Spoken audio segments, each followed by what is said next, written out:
Welcome back to the table. Last week, we talked about marriage, about commitment, about what it means to choose someone, even when things aren't easy. But before we're husbands, before we're fathers, we're sons first. And that relationship shapes more than we think. This conversation isn't about blaming our fathers. It's not about tearing them down. It's about understanding what we carried from them.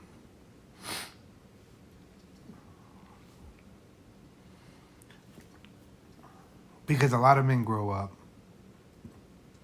trying to earn something they don't even realize they're chasing.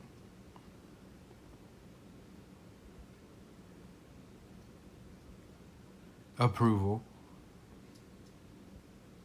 validation, attention.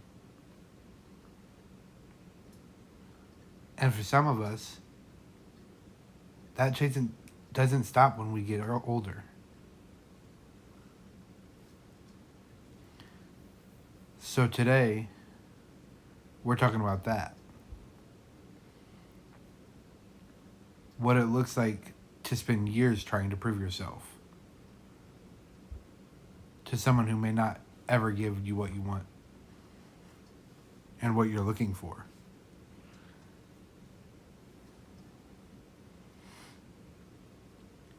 So take a breath, settle in, and pull up a chair. Growing up, I really thought I had a good relationship with my dad. And to me, good just meant nothing was wrong. We weren't constantly arguing. There really wasn't a lot of tension in my home. Things just felt normal.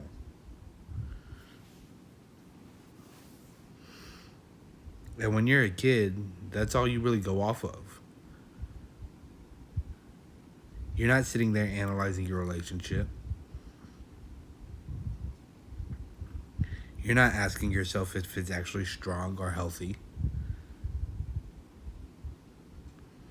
You're really just living it.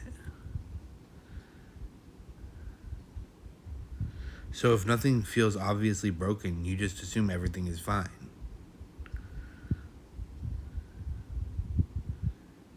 That's really how it was for me. I didn't question it. I didn't look any deeper into it. I just thought, this is what a normal relationship with your dad looks like. Especially when he was just a single parent.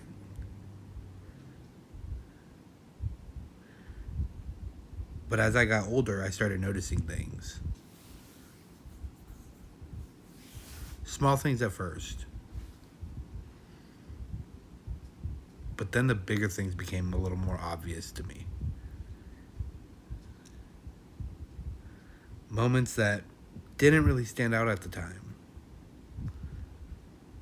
But later on, they started adding up.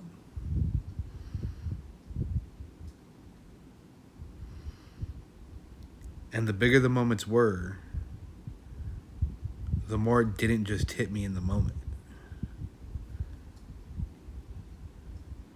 They stuck with me. And they affected every ounce of my being. They affected how I looked at myself, how I talked about myself, and a bunch of other things that I had going on in my life at the time. And to this day, they still affect me. And over time, I started to realize something.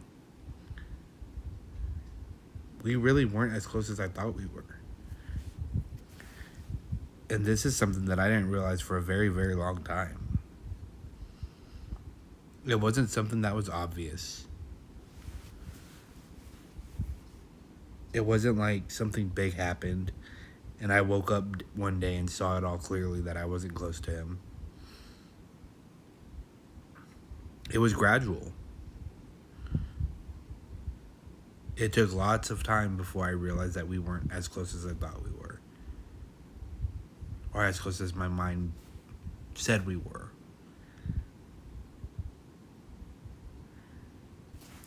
And honestly, that's what made it harder to see. Because at the time, you're just a kid trying to enjoy your family. You know, enjoy your parents. For me, enjoy my dad. Because my mom really wasn't in the picture at the time, but that's another story. And things just seemed alright. They seemed basic. They seemed normal.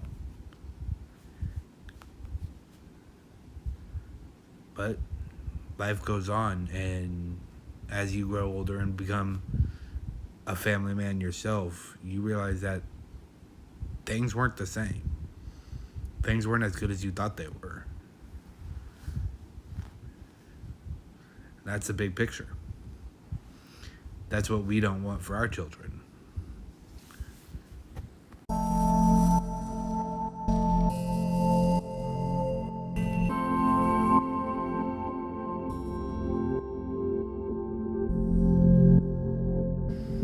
Looking back at my life now, I can see that I was chasing something.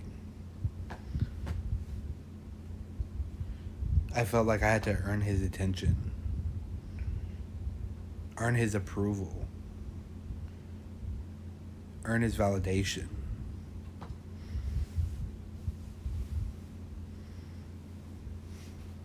And I really didn't realize that I was doing it at the time.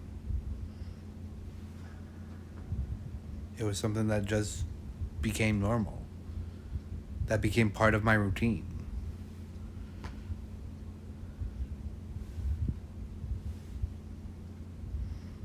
A lot of that pressure came from being named after him, from being a junior.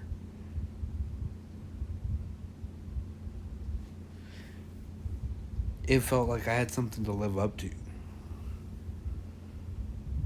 Like I wasn't just representing myself, but I was representing him too.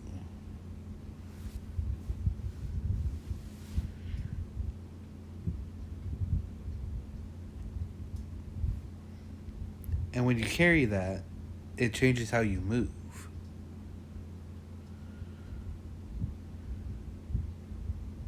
You start thinking about how you're seen. You start wondering if you're doing enough, if you're measuring up. And somewhere along the way, I picked up this belief that if I'm not good enough, then I'm failing him.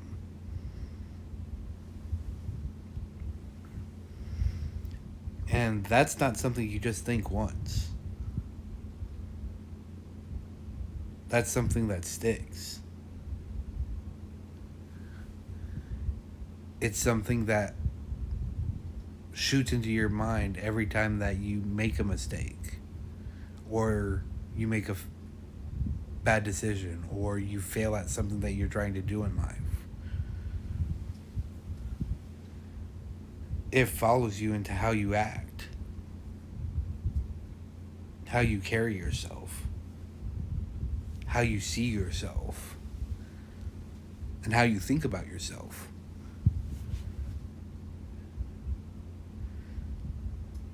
And for me, that belief stayed a lot longer than I realized.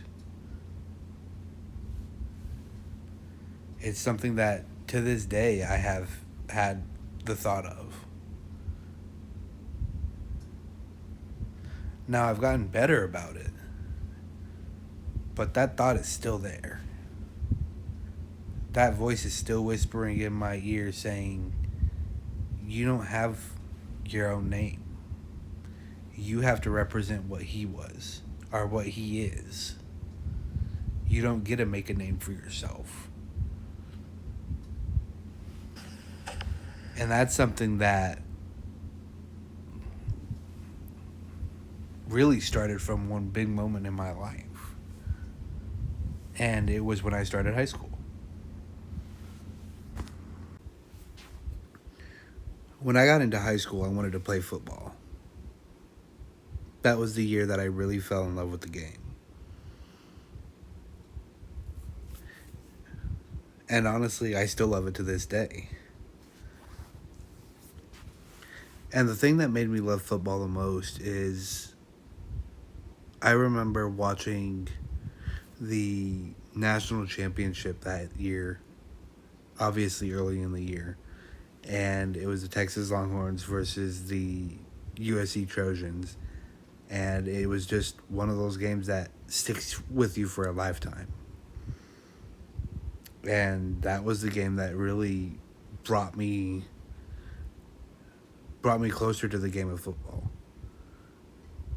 Because I used to like it before then, and I would watch games with my dad, whatever. But that game is what really made me just fall in love with the game.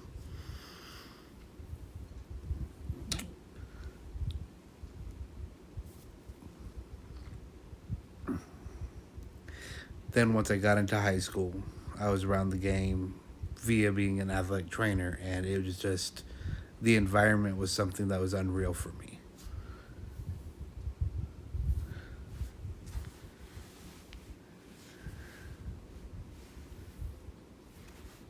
So I went to my dad and I talked to him a little bit about it, about possibly me playing.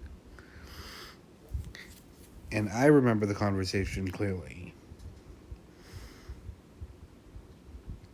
He told me that I wasn't going to be successful because of how small I was. And in the moment, it was a blow to my confidence. It made me feel like no matter what I did, or even if no matter what I tried, I wasn't going to be good enough at it. I wasn't going to be good enough for whatever I was going after.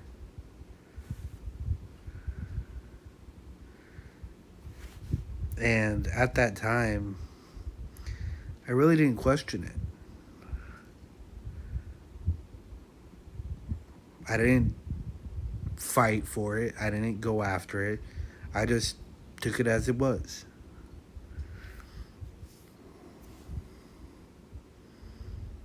And what's crazy to me is that to this day, he says that conversation never happened. He swears up and down that he would never say that to me.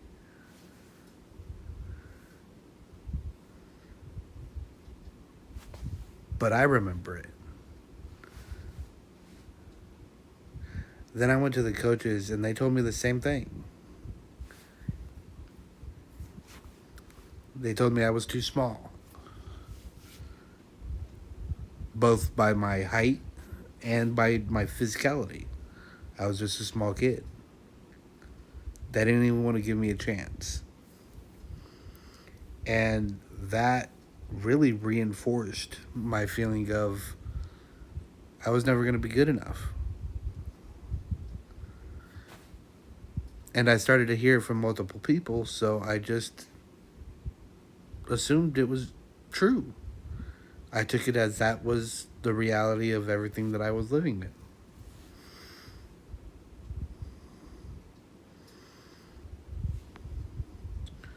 So instead of trying out anyways, instead of giving myself a chance and really looking at if I could do something that I had the dream of doing for a lifetime, I just accepted it.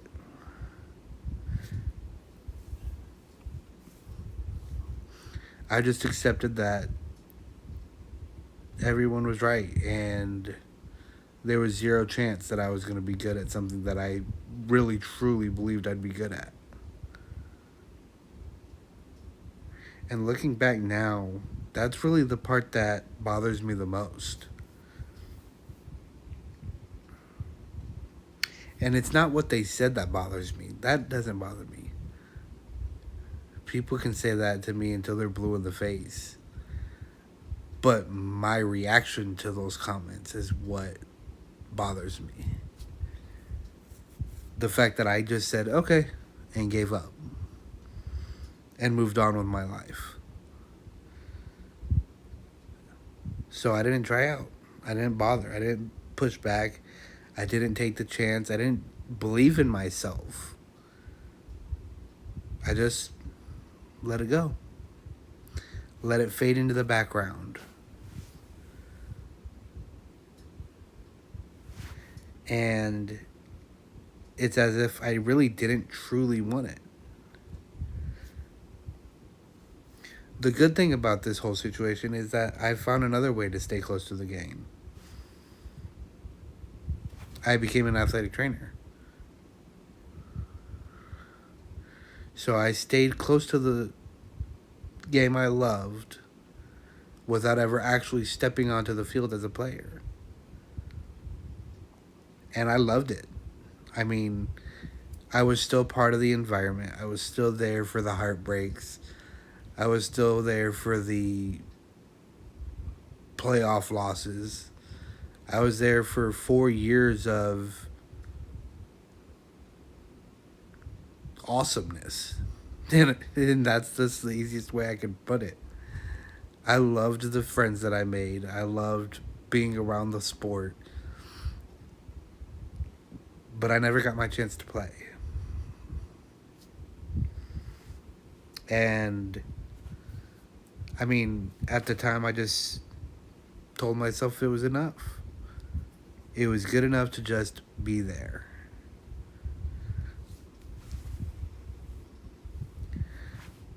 And at the time, I really didn't think too much of it. I just told myself, yeah, this makes sense. This is the next best thing to do. And I was being realistic with myself. And I didn't give myself a chance to try. I didn't give myself the opportunity to say, look at me prove you wrong. And it was just the next logical decision. It was the next logical step. But looking back at it now, that moment mattered more than I realized.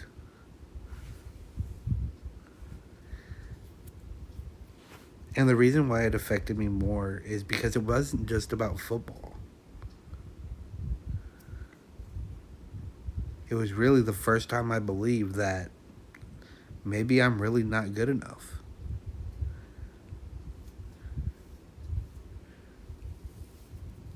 And it's not just football. It's with anything. And that once that thought weasels its way into your mind, it's stuck there.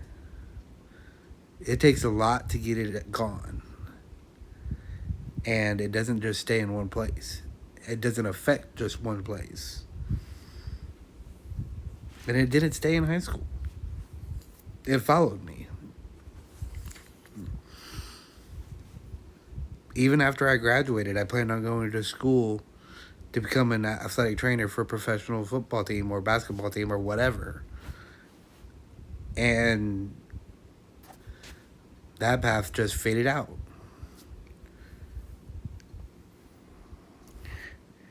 And it's really not because I didn't want it or I didn't care. It's just that voice in the back of my head screaming at me saying, you're never going to be good enough. You never go through what you say you're going to go through. You never follow through. And again, it's not because I couldn't do it, but because that voice was there telling me I'll never be good enough, or I'll fail again, or stop wasting your time.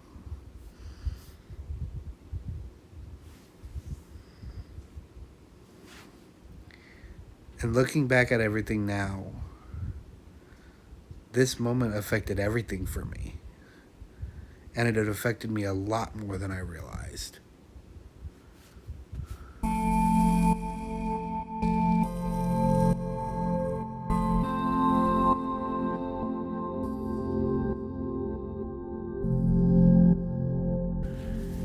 And that's the part that took me a long time to understand. It wasn't just about football. It affected how I saw myself. It affected my confidence. It changed how I thought about what I was capable of. I started second guessing myself a lot more, especially in situations where I really didn't need to.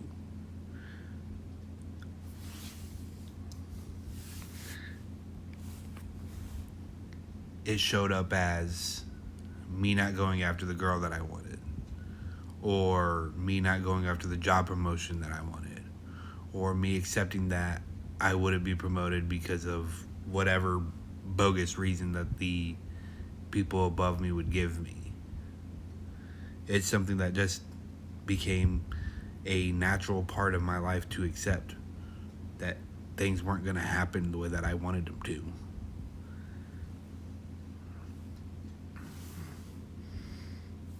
And over time, like I said, I started holding myself back. It made it to where the things that I actually wanted to pursue, I didn't go after. I just didn't put the effort in. From things like joining the military. I had 2 opportunities to go through basic training, and I messed both opportunities up. The first time I messed up my knee and I didn't pass the run portion of the PT test. The second time I was overweight.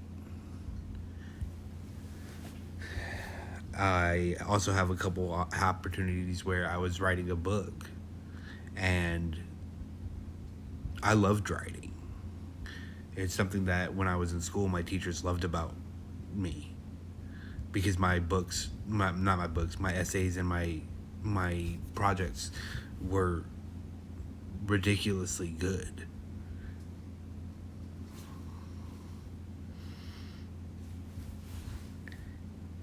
And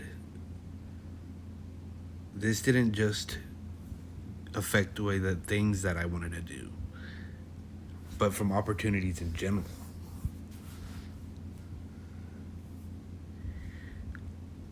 Even the small things like speaking up in certain situations, I would just stay quiet because I saw no point of opening my mouth.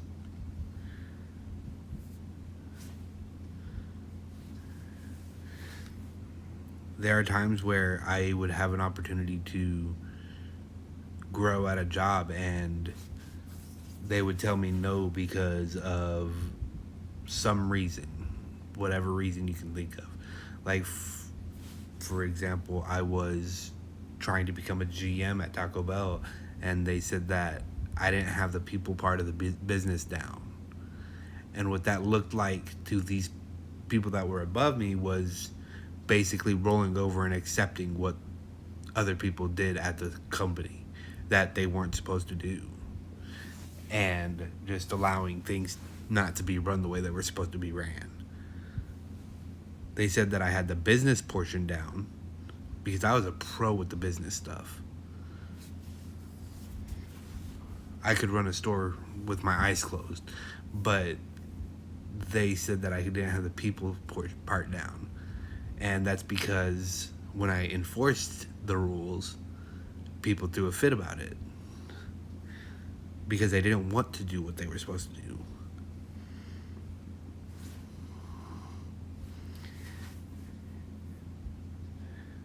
And there are situations where I played small when I really didn't have to.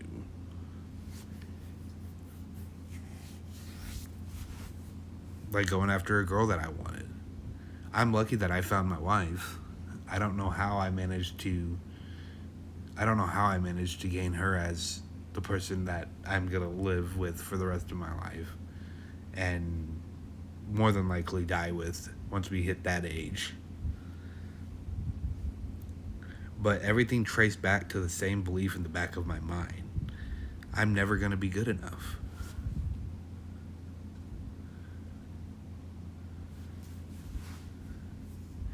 And if you believe that long enough, you start to live like it's true. You don't just question it anymore. It becomes how you operate. It becomes how you move. You start making decisions based on it. You avoid the things that could prove it wrong. And that's something that I didn't really see clearly until I got with my wife.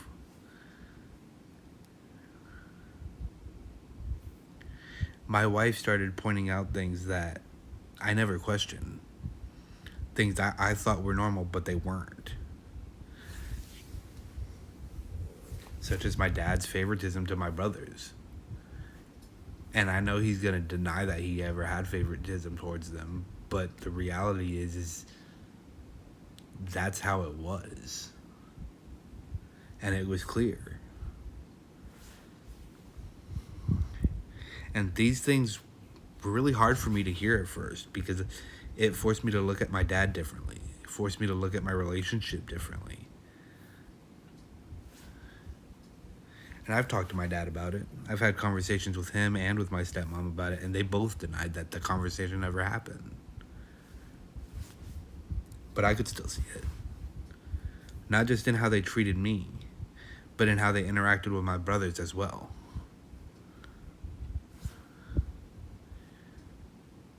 And for a long time, I kept trying to make sense of it. Kept trying to fix it. Kept trying to get something from it. Like if I did just enough, or if I finally did the right thing, or if I finally did something that made me a success, it would make everything change. And then there was a conversation that happened recently, within the last 3 months. My dad told me that he wasn't going to go out of his way to be kind to my wife.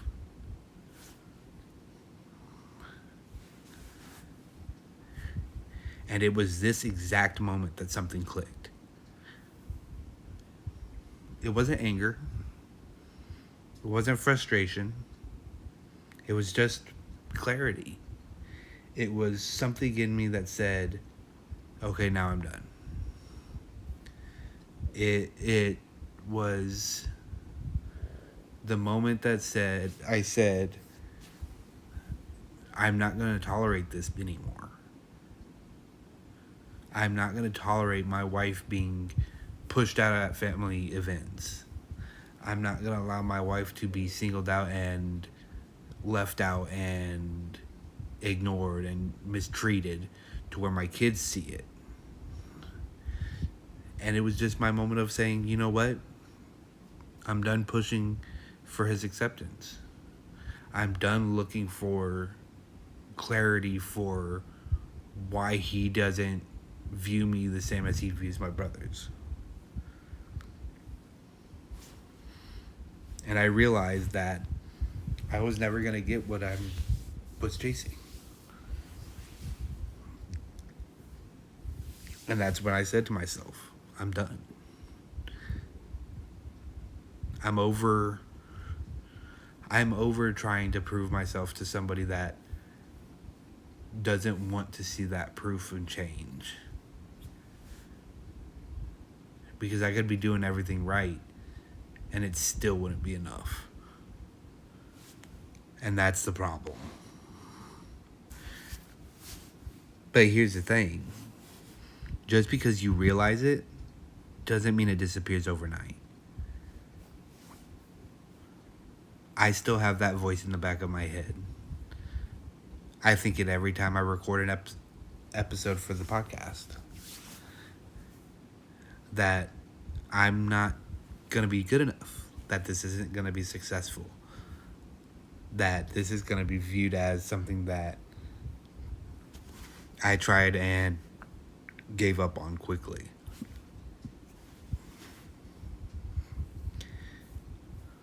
I wish it would just disappear overnight.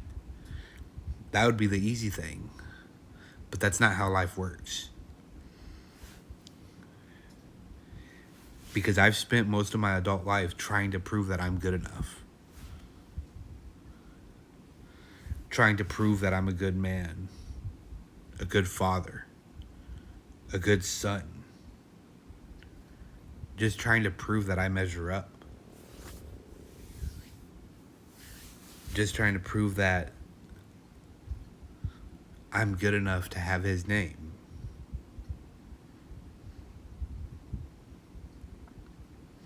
And at some point that gets exhausting. Trying to earn something that, at this point, I understand that I might never get.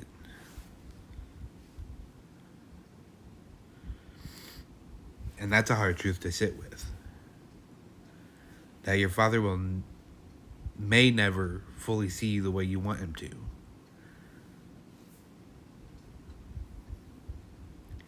He may never view you as successful. He may never be truly proud of you. And that's just not something you accept overnight. But at some point, something has to shift. And for me, it did. His opinion of me finally doesn't carry the same weight that it used to. And I'm not saying it doesn't matter, because it does. It still bothers me that he won't come and spend time with my kids, or he won't show up the way that I need him to. And it matters, but just not in the same way that it used to, and that I allowed it to.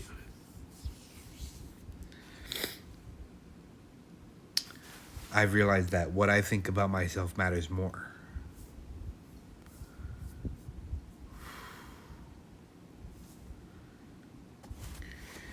And that's changed how I show up, especially as a father. Because now I have my own 3 kids. And I'm very intentional about how I show up for them. And I show up for them by being present in the moments. I'm learning not to be on my phone as much when I'm around them. I'm learning to talk to them patiently. I'm learning to apologize when I need to. And to ensure that my kids are okay if something happens to them.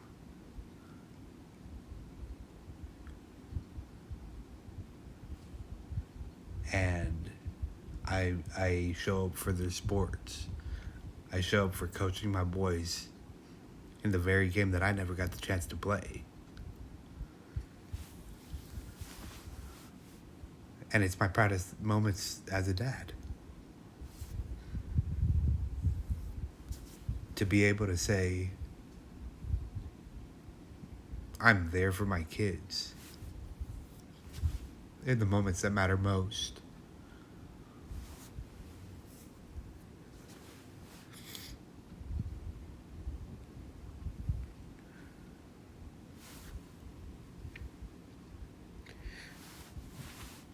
Because I know what it feels like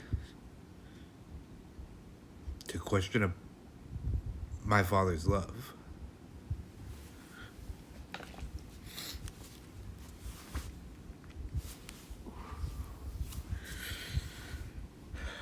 I'm present. I'm involved. I show up to the things that matter for them.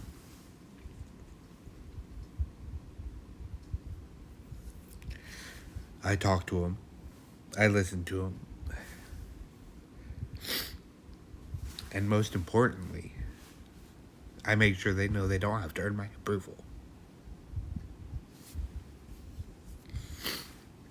I make sure that they know that they already have it.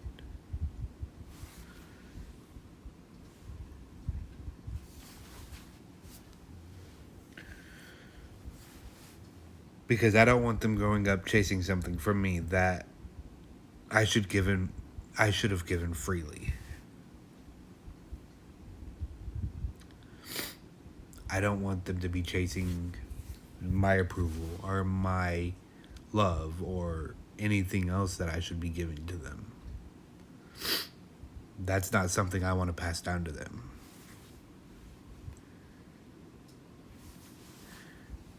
And I know I'm not the only one. There are a lot of men out there still chasing their father's approval. Even now, even with their own families. But here's the truth. Some fathers will never give you that. Not because you failed, but because they don't know how. Because their fathers didn't give them the approval that they needed. So they carried it over from their fathers to now to us. And that doesn't make it hurt any less, but it explains it a lot. And if you keep chasing it, you'll spend your whole life trying to feel something that may never come. So at some point, you have to make the decision. You've got to stop chasing it and you start building your own identity, building your own name.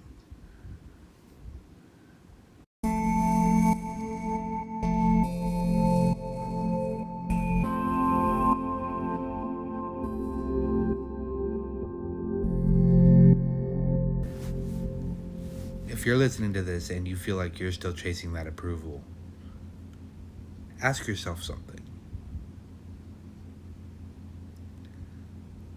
What would your life look like if you stopped trying to earn it?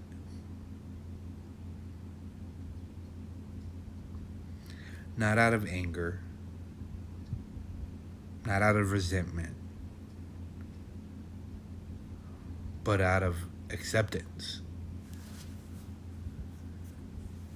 Because at some point you stop chasing it and you start building your own life. If this conversation resonated with you, follow the show. Share it with someone who might need it. Because I know there's a lot of men that don't talk about this. If you want deeper conversations like this, the Roundtable Brotherhood is open on Facebook. And if you want to support the show and get early access to episodes, you can join me on Patreon. Because you don't have to carry this alone.